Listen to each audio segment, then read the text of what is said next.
Hello friends, வணக்கம். So usually எல்லாருக்குமே ஒரு ஆசை இருக்கும். நம்ம இன்றைக்கி ஒரு ஸ்டாக் வாங்குகிறோம் அப்படின்னா அது 10% ஏறணும் அப்படின்ட்டு. சில டைம்ஸ் நடக்கும், சில டைம்ஸ் நடக்காது, சில டைம்ஸ் ஸ்டாப் லாஸ் ஆகும். ஆனால் இன்றைக்கி நம்ம வாங்குகிற ஸ்டாக் வந்து ஏறப்போகுது அப்படிங்கிறத நம்ம எப்படி ஐடென்டிஃபை பண்ணணும்? ஸோ அப்படிங்கிறத இப்போ தான் நம்ம இன்றைக்கி பார்க்க போகிறோம். இது வந்து ஒரு முக்கியமான வீடியோ தான். அதாவது என்னென்னா, என்னோடய எக்ஸ்பீரியன்ஸில் ஒரு ஸ்டாக் இன்றைக்கி மூவ் ஆக போகுதுன்னா நான் நிறைய ஸ்டாக் பார்த்துருக்கேன் இல்லையா. ஒன் காமன் பேராமீட்டர், அதாவது எந்த ஸ்டாக்காக இருந்தாலும் இன்றைக்கி அந்த ஸ்டாக் மூவ் ஆக போகுது அப்படின்னா அதோட ஓப்பனிங்லேயே சில இன்ஃபர்மேஷன்ஸ் கொடுத்துரும். அந்த இன்ஃபர்மேஷன்ஸ் நம்ம எப்படி ரீட் பண்ணணும் அப்படிங்கிறத பற்றி நம்ம இன்றைக்கி பார்க்க போகிறோம். ஐ ஹோப் கண்டிப்பாக எப்பயும் போல் எல்லா வீடியோ மாதிரி இந்த வீடியோ யூஸ்ஃபுல்லாக இருக்கும். எனக்காக ஒரு ஹெல்ப் மட்டும் பண்ணுங்கள். ஸோ இதுக்கு பிஃபோர் நிறைய வீடியோ நான் அப்டேட் பண்ணியிருந்தேன் ஸ்விங் ட்ரேடிங்ஸ் பற்றிலாம். ஆனால் அதில் பெருசாக ஹைப் அதுமே நல்ல யூடியூப் சஜஸ்ட்லாம் பண்ணுது. இருந்தாலும் ஸோ ஆஸ் எ வியூவராக நான் உங்கள்கிட்ட என்ன கேட்குறேன் அப்படின்னா, இந்த வீடியோ உண்மையிலேயே உங்களுக்கு ஒரு ஐடியா கிடச்சிருக்கு அப்படின்னா ஜஸ்ட் ஒரு ஹைப் அப்படிங்கிறத மட்டும் நீங்கள் பண்ணிட்டு போங்க. நிறைய பேர் ரீச் ஆகும். ஏன் சொல்கிறேன் அப்படின்னா, ஸோ நிறைய கண்டென்ட் நான் குவாலிட்டியாக தான் கொடுத்துக்கிட்டு இருக்கேன். ஐ திங்க் நீங்கள் நிறைய வீடியோஸ் பார்த்தா தெரியும், ஷோராக நீங்கள் லேர்ன் பண்ண முடியும். ரீச் ஆக மாட்டேங்குது. ஸோ என்ன ரீசன்னா, நிறைய வீடியோஸ் போகுது, எல்லா வீடியோவுமே ஸ்ப்ரெட் ஆகுது தான். என்ன ஒன்று மிஸ் ஆகுதுன்னா, அந்த ஹைப் அப்படிங்கிறது மட்டும் மிஸ் ஆகுது. ஸோ இப்போ இருக்கிற சுச்சுவேஷனில் கொஞ்சம் ஹைப் அப்படிங்கிறத பண்ணினா ஸோ நிறைய பேருக்கு தெரியறதுக்கான வாய்ப்பு இருக்குது. கண்டிப்பாக போன ஸ்விங் வீடியோவை மிஸ் பண்ணாதீங்க. அதுவும் ஒரு முக்கியமான அப்டேட் நான் கொடுத்துருக்கேன். Okay, back to the topic. So இன்றைக்கி என்ன பார்க்க போகிறோன்னா, இன்றைக்கி நம்ம வாங்குகிற ஸ்டாக் மேலே போகணும், அதோட காமன் க்ரைட்டீரியா என்ன மாதிரி இருக்கும் அப்படிங்கிறத இப்போ தான் நம்ம இன்றைக்கி பார்க்க போகிறோம். Okay, let come. ஃபஸ்ட்டு பார்த்தீங்கன்னா, லாஸ்ட் டைம் என்ன சொன்னேன் அப்படின்னா, ஒரு மேஜராக ஒரு ப்ராடர் மார்க்கெட் இண்டெக்ஸ் எடுத்துங்க. அந்த இண்டெக்ஸில் என்ன செக்டார் மூவ் ஆக போகுது அப்படிங்கிறத ஃபைண்ட் அவுட் பண்ணுங்கள். அந்த செக்டாரில் இருக்கிற ப்ராட் மார்க்கெட் ஸ்டாக்கை ட்ரேட் பண்ணும்போது ஒரு நல்ல கெயின் எடுக்கலாம் அப்படிங்கிற ஒரு டாபிக் சொல்லியிருந்தேன். முக்கியமாக சொன்ன பாயிண்ட் என்ன அப்படின்னா, எவ்ரிடே நீங்கள் ஸ்டாக்கை மாற்றாதீங்க. ஒரு செக்டார் ஏறுதுன்னு தெரிஞ்சதுன்னா அந்த செக்டாரில் இருக்கிற ஸ்டாக்கை மட்டுமே ஃபோக்கஸ் பண்ணி நீங்கள் ட்ரேட் பண்ணுங்கள் அப்படின்னு சொல்லியிருந்தேன். ஓகே, இப்போது இன்றைக்கி இந்த ஸ்டாக் ஏறப்போகுது அப்படிங்கிறத நம்ம எப்படி வந்து முன்கூட்டியே நம்ம ஜட்ஜ் பண்ணலாம்? முன்கூட்டியே அப்படின்னா, இப்போ நாளைக்கு ஏறப்போகுது அப்படின்னா நம்ம நேற்றையெல்லாம் ஜட்ஜ் பண்ண முடியாது.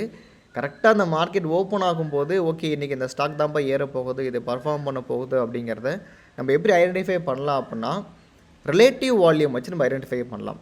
ஆக்சுவலாக வால்யூம் அப்படிங்கிறது எல்லாருக்குமே தெரியும். அது என்ன ரிலேட்டிவ் வால்யூம் அப்படிங்கிறது ஃபஸ்ட்டு தெரிஞ்சுங்க. ஆக்சுவலாக பர் டே ட்ரேட் ஆகிறது எல்லாமே வால்யூம் தான். ஸோ உங்களோட நார்மல் ட்ரேடிங் வியூ ஆகட்டும், இல்லை என்ன ப்ரோக்கர் ஆப் நீங்கள் பார்த்தாலுமே ஜஸ்ட் நீங்கள் ஒரு கர்சர் வச்சிங்கன்னா, ஸோ இந்த டாப் லெஃப்ட்டில் வந்து பார்த்தீங்கன்னா, ஸோ இந்த க்ரீனில் காட்டுறது வந்து இன்றைக்கி டேவோட வால்யூம். இந்த ப்ளூ வந்து பார்த்திங்கன்னா, ஸோ இந்த ஆவரேஜ் 10 டேஸோட வால்யூம். ஸோ நான் என்ன இங்கே செட் பண்ணி வச்சுருக்கேன்னா வால்யூமில், ஸோ வால்யூம் மூவிங் ஆவரேஜ் இருக்குது. ஸோ அதே மாதிரி மூவிங் ஆவரேஜ் லென்த்தில் வந்து பார்த்தீங்கன்னா 10 வச்சுருக்கேன். அதாவது 10 டேஸோட மூவிங் ஆவரேஜாக இங்கே நீங்கள் ஷோ ஆகிறது. ஸோ யூஸ்வலாக எப்போயுமே இன்ஸ்டிடியூஷன் ஆக்டிவிட்டி அப்படிங்கிறது எப்போ நடக்கும் அப்படின்னா, ஸோ ஓப்பனிங்லேயே ஒரு ஹை வால்யூம் இருக்கும். அதை நம்ம லாஸ்ட்டு 10 டேஸ் கூட ரிலேட் பண்ணி பார்க்கணும். ஸோ இது எப்படி வந்திருக்கு அப்படின்ட்டு. ஸோ அதுக்கு பேர் தான் ரிலேட்டிவ் வால்யூம். ரொம்ப ரொம்ப சிம்பிளாகவே சொல்கிறேன் பாருங்கள். இப்போ ஆக்சுவலாக இந்த டேஸ்லாம் கவனித்து பார்த்தீங்க அப்படின்னா, இந்த டேஸ் கவனித்து பாருங்கள். ஆக்சுவலாக இது எல்லாமே லோ வால்யூம் டேஸ் தான். ஸோ அப்ராக்சிமேட்லி 3.9 1.9 மில்லியன் இந்த மாதிரி தான் இருக்குது. ஆக்சுவலாக ஆவரேஜ் வால்யூமே பார்த்திங்கன்னா கிட்டத்தட்ட 2 மில்லியன் இருக்குது. 2 மில்லியனை விட டெய்லி ட்ரேட் ஆகிற வால்யூம் அப்படிங்கிறது ரொம்ப கம்மியாக இருக்குது. ஸோ அப்போனா இதெல்லாமே லோ வால்யூம் தான். அப்போது இந்த ஸ்டாக் வந்து மூவ் ஆக போகுது அப்படின்னா கொஞ்சம் கொஞ்சமாக வால்யூம் வந்து ரைஸ் ஆகும். இப்போ லெட்ஸே இப்போ இந்த இடத்த கவனித்து பாருங்கள். 3 செப்டம்பரில் வந்து சர்ப்ரைஸாக ஆவரேஜ் வால்யூம் விட கிட்டத்தட்ட 6.59 மில்லியன் வால்யூம் வந்து ஜாஸ்தியாக வந்திருக்கு. அதுக்கப்புறம் கிட்டத்தட்ட ஒரு 1 2 3 4 5 6 7 டேஸ் வந்து பார்த்திங்கன்னா ஆஸ் யூஷுவல் திரும்பியும் அந்த பேக் டு அந்த ஆவரேஜ் வால்யூம் 2 மில்லியன் அப்படியே வந்திருக்கு. ஸோ இங்கே நீங்கள் என்ன பண்ணுறீங்கன்னா, ஆல்மோஸ்ட் நீங்கள் ஜட்ஜ் பண்ணியிருப்பீங்க. இந்த தடவை வந்து மெட்டல் செக்டார் ஏற போகுது அப்படின்னு தெரியுது அப்படின்னா கண்டிப்பாக இந்த ஹிந்துஸ்தான் காப்பர் நீங்கள் வந்து வாட்ச் பண்ணிகிட்டு இருப்பீங்க. ஓகே, இப்போது இந்த டே கவனித்து பார்த்தீங்கன்னா கிட்டத்தட்ட 5.31 மில்லியன் வந்திருக்கு இல்லையா. ஸோ இது வந்து 11th செப்டம்பர் 25. ஸோ இதுக்கு ப்ரீவியஸ் டே வால்யூம் பார்த்திங்க அப்படின்னா 2.47 மில்லியன் வந்திருக்கு. அண்ட் நெக்ஸ்ட்டு பார்த்திங்கன்னா 5.31 மில்லியன் வால்யூம் வந்திருக்கு. ஸோ எந்த ஸ்டாக்காக இருந்தாலும் மார்க்கெட் ஓப்பன் ஆன 10 நிமிஷத்துலே ஜஸ்ட்டு நல்லா தெரிஞ்சுங்க, மார்க்கெட் இன்றைக்கி இந்த ஸ்டாக் மூவ் ஆக போகுது அப்படின்னா யூஸ்வலாக அந்த ஸ்டாக் வந்து பாசிட்டிவ் ஓப்பனாக இருக்கும். ஸோ நான் நிறைய தடவை சொல்லியிருக்கேன், பாசிட்டிவ் ஓப்பனாக நேற்றையே க்ளோஸை விட இன்றைக்கி ஓப்பன் வந்து அதிகமாக இருக்கும், இல்லைனா ஈக்குவலாக இருக்கும். ஸோ மேக்ஸிமம் பாசிட்டிவ் ஓப்பனாக இருக்கிறது ரொம்ப ரொம்ப பெட்டர். அந்த மாதிரி பாசிட்டிவ் ஓப்பனாக இருக்கும். இப்போ இந்த டேவே எடுத்துங்க. ஸோ இதோட க்ளோசிங் விட இது கொஞ்சம் பாசிட்டிவ் ஓப்பனாக இருக்கும். அந்த ஃபஸ்ட்டு 10 நிமிஷத்துலேயே பார்த்தீங்கன்னா ஹியூஜ் வால்யூம் வந்துடும். So not only Hindustan copper, அந்த மெட்டல் செக்டார் இருக்கிற எல்லா ஸ்டாக்குமே மூவ் ஆக ஆரம்பிச்சிருக்கும். ஸோ அப்போது நீங்கள் ஈஸியாக ஜட்ஜ் பண்ணலாம். ஸோ இன்றைக்கி இந்த ஸ்டாக் தான், இந்த செக்டார் தான் பர்ஃபார்ம் பண்ண போகுது அப்படிங்கிறது. ஸோ இதை பேஸ் பண்ணால் செக்டார் பர்ஃபார்மன்ஸ் பார்க்குறோம். லெட்ஸி இப்போது 11th செப்டம்பர் 25. ஸோ ஒன்னொரு டைம் ஃப்ரேம் நான் செட் பண்ணியிருக்கேன். ஸோ நான் ஃப்ரீ வெர்ஷன் தான் யூஸ் பண்ணுறேன். ஸோ பேக் டு 20,000 பார் எனக்கு யூஸ் பண்ண முடியல.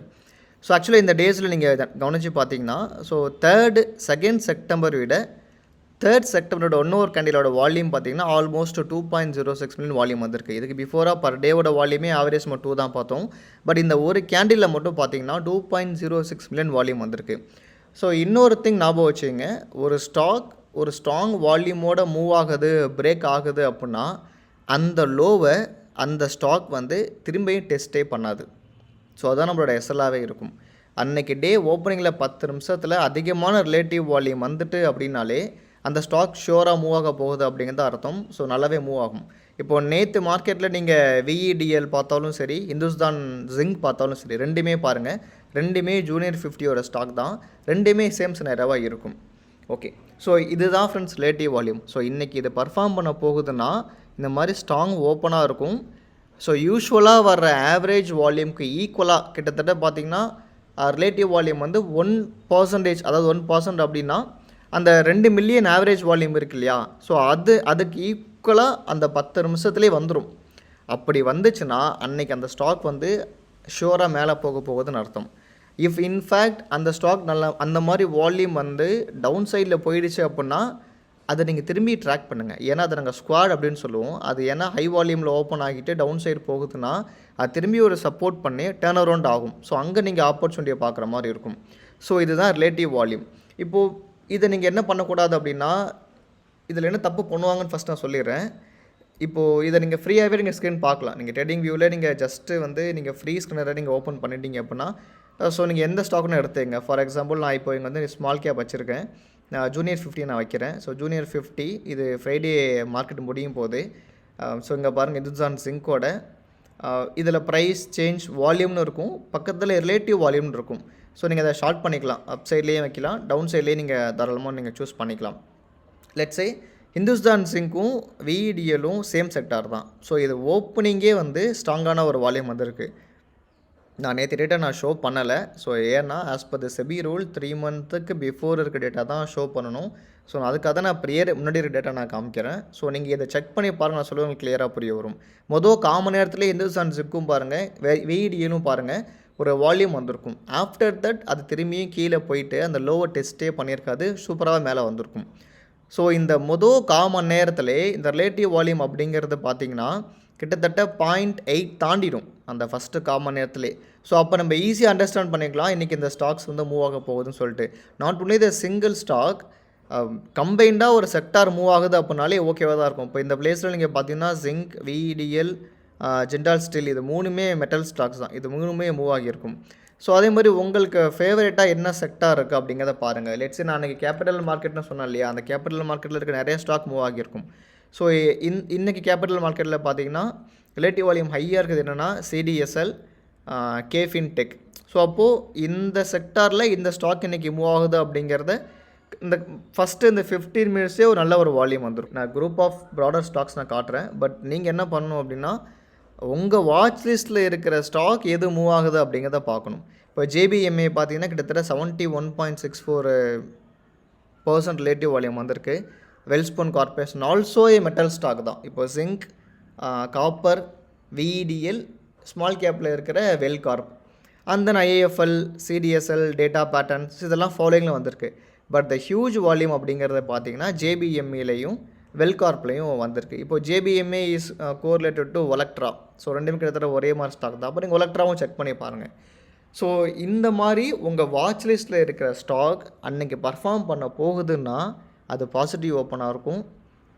அண்ட் தென் அந்த ஃபஸ்ட்டு 15 மினிட்ஸ்லேயே அதிகமான வால்யூம் வந்திருக்கும். ஸோ அதுதான் ரிலேட்டிவ் வால்யூம். அதுதான் நீங்கள் ப்ராப்பராக சூஸ் பண்ணி அந்த ஸ்டாக் நீங்கள் ட்ராக் பண்ணி என்ட்ரி ஆக வேண்டியது. யூஸ்வலாக எஸ்எல் அப்படிங்கிறது அந்த கேண்டிலோட லோ நீங்கள் செட் பண்ணிக்கலாம். 2% மேலே எஸ்எல்லாம் பெருசாக வைக்காதீங்க. முடிஞ்ச அளவுக்கு டைட் எஸ்எல் வச்சா தான் நீங்கள் ஒரு பெரிய ப்ராஃபிட் வந்து பண்ண முடியும். ஸோ இது நான் மட்டும் கிடையாது, இந்தியான்னு கிடையாது, வேர்ல்டில் இருக்கிற எல்லா ட்ரேடருமே இந்த ரிலேட்டிவ் வால்யூம் அப்படிங்கிறத செக் பண்ணுவாங்க. அன்றைக்கி அந்த ஸ்டாக் வந்து வால்யூம் இருக்கணும், அந்த இடத்துல இன்ஸ்டிடியூஷனோட பார்ட்டிசிபேட் கண்டிப்பாக இருக்கணும். ஸோ அப்படி இருந்தால் மட்டும்தான் அந்த ஸ்டாக்கில் வந்து அவங்க ஆப்பர்ச்சுனிட்டியை பார்ப்பாங்க. இதுக்கு பிஃபோர் இந்த ஸ்டாக்ஸ் நீங்கள் செக் பண்ணி பாருங்கள், அது எப்படி மூவ் ஆகுது அப்படின்னு சொல்லிட்டு. அது கிளியராக உங்களுக்கே தெரியும், இந்த ஸ்டாக் ஏன் அதை மூவ் ஆகியிருக்கு அப்படிங்கிறத நீங்கள் பார்த்தாலே தெரிஞ்சுக்க முடியும். This is called relative volume. இதை பேஸ் பண்ணி தான் இன்றைக்கி இந்த ஸ்டாக் பர்ஃபார்ம் ஆகுமா ஆகாதா அப்படின்னு நம்ம தெரிஞ்சுக்க முடியும். நெக்ஸ்ட்டு, இன்றைக்கி இந்த ஸ்டாக் வால்யூம் வந்துட்டு அப்படின்னா, இதை வந்துட்டு இதுக்கப்புறம் இதில் ஆப்பர்ச்சுனிட்டி இல்லை அப்படின்ட்டு மிஸ் பண்ணாதீங்க. ஏன்னா இன்றைக்கி இந்த ஸ்டாக்கில் வால்யூம் வந்திருக்கு. ஐ திங்க் 2 விதமான ஸ்டாக் இருக்குது. ஒன்று கீழேருந்து திரும்புகிற ஸ்டாக்ஸ், பாட்டம் ரிவர்சல் இருக்குது, இன்னும் டாப் பிரேக் அவுட்டில் இருக்குது. ஸோ ரெண்டுமே கன்சால்டேட் பண்ணி நல்ல ஒரு பிரேக் ஆகுதா அப்படிங்கிறத பாருங்கள். அன்றைக்கி அது வால்யூம் வந்துட்டு அப்படின்னா அதை திரும்பியும் ட்ராக் பண்ணுங்கள். சின்னதாக ஒரு கூல் டவுன் பண்ணிவிட்டு திரும்பியும் அது என்ன ஆகும்னா ஒரு கேப் அப் கொடுத்து ஒரு வால்யூம் பில்ட் ஆகும். அப்போது அந்த ஸ்டாக்கில் நீங்கள் ரீஎன்ட்ரி ஆகலாம். ஸோ இப்படி தான் நிறைய ஸ்டாக்ஸில் பிரேக் ஆனதுக்கு அப்புறமா நாங்கள் ரீஎன்ட்ரி ஆகும். இதுதான் ஃப்ரெண்ட்ஸ் ஒரு முக்கியமான பாயிண்ட்டே. ஸோ இது சிம்பிளாக இருக்கும், but it is very very powerful. கண்டிப்பாக நீங்கள் ரிலேட்டிவ் வால்யூம் செக் பண்ணுங்கள் பிஃபோர் அந்த ஸ்டாக் நீங்கள் என்ட்ரி ஆகும்போது. INX India limited. So date பார்த்தீங்கன்னா 8th June 26, 9:15 candle, 15 minutes time frame. So இந்த ஸ்டாக் பார்த்தீங்கன்னா கிட்டத்தட்ட இந்த 15 minutesல வால்யூம் 110K வால்யூம் வந்திருக்கு. ஸோ யூஸ்வலாக டேல வர வால்யூம்க்கு ஈக்குவலாக இந்த 15 minutesல வால்யூம் பில்ட் ஆகியிருக்கும். So that this is called relative volume. So நேற்று வந்திருக்கிற வால்யூம் ஈக்குவலண்ட்டாக ஒரு காமன் நேரம் கேண்டிலே வந்திருக்குன்னா இன்றைக்கி இந்த ஸ்டாக்ஸில் high amount of institutional activity இருக்குது அப்படிங்கிறது அர்த்தம். ஸோ தட் இப்போ இந்த மாதிரி என்னோடய வாட்சில் இருக்கிற இந்த ஐஎன்எக்ஸ் இந்தியாவை நான் 5th June நான் என்ட்ரி எடுத்திருந்தேன். ஸோ தட் எனக்கு ஞாபகம் இருக்குது. ஸோ கரெக்டாக இந்த ஸ்டாக் பார்த்திங்கன்னா ஆல்மோஸ்ட் 1615லேருந்து கிட்டத்தட்ட 1938 வரைக்கும் ஒரு ட்ரேட் நடந்துச்சு, மூவ் ஆச்சு. ஸோ அப்போது என்னோடய வாட்சில் இருக்கிற ஸ்டாக் அந்த மார்னிங் வரக்கூடிய வால்யூம் பேஸ் பண்ணி தான் இந்த ஸ்டாக்கில் நம்ம இன்றைக்கி ஆப்பர்ச்சுனிட்டியை பார்க்கலாமா வேணாம் அப்படி முடிவு பண்ணுவோம். இன்னொன்று, நான் பெரும்பாலும் இன்ட்ராடேக்கே நான் எந்த ட்ரேடுமே எடுக்க மாட்டேன். ஸோ இந்த ஸ்டாக் இங்கே மூவ் ஆகுது அப்படின்னா அது பெரிய ஸ்விங்காக எடுத்துகிட்டு போவேன். ஸோ அதில் நிறைய மல்டிபிள் இன்ட்ரெஸ்ட்மே நாங்கள் க்ரியேட் பண்ணிட்டே போவோம். ஸோ அது ஒர்க் ஆச்சுன்னா ஃபேவராக போகும், இல்லைனா எஸ்எல் அடிச்சிட்டும் வெளியில் வந்துடும். அவ்வளோ ஒரு காமன் பேராமீட்டர். ஒரு ஸ்டாக் மூவ் ஆகணும் அப்படிங்கிறது அந்த டேவோட ஓப்பனிங் ப்ளஸ் அந்த டேயில் வரக்கூடிய அந்த காமன் நேரம் வால்யூம் பேஸ் பண்ணி மட்டும்தான் இருக்குது. ஸோ அப்படி இருந்து சில ஸ்டாக்ஸ் மூவ் ஆகாமல் இருக்கலாம், பட் ஃபர்தர் டேஸில் அது மூவ் ஆக ஆரம்பிக்கும். இனிமேல் நீங்கள் ஒரு ஸ்டாக் வாங்க போகிறீங்க அப்படின்னா இந்த க்ரைட்டீரியா இருக்கா அப்படிங்கிறத செக் பண்ணி பார்த்துட்டு வாங்குங்க. கண்டிப்பாக நிறைய ஸ்டாக்ஸ் நீங்கள் ப்ராஃபிட் பண்ணுறதுக்கான பாசிபிலிட்டிஸ் ஜாஸ்தியாக இருக்கும். ஐ ஹோப் இதில் ஒரு இன்ஃபர்மேஷன்ஸ் கிடச்சிருக்கும். இது ஒரு கண்டினியூஸ் சீரீஸ் தான். நம்ம லாஸ்ட் வீடியோவில் சில அப்டேட் பண்ணியிருந்தேன், அதோட கண்டினியூஸாக இங்கே நான் கொடுத்துருக்கேன். So any doubts and comments தான் கண்டிப்பாக நீங்கள் தெரியப்படுத்துங்க. தேங்க்ஸ் ஃபார் வாட்சிங். தேங்க்யூ.